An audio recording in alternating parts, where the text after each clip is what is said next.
কত মানুষ ঘর বানানোর জন্য ঘর ছেড়ে আসে। সে জানে আর ফেরার পথ নেই, সব রাস্তা বন্ধ।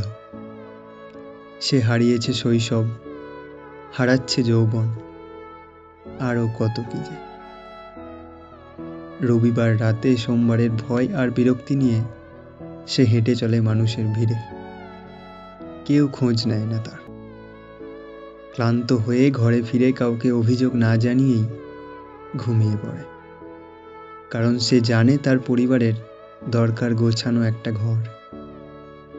তার কাছে নিজের স্বপ্ন ও ইচ্ছার চাইতেও সবচেয়ে বড় হলো তার পরিবারের দায়িত্ব, পরিবারের সুখ।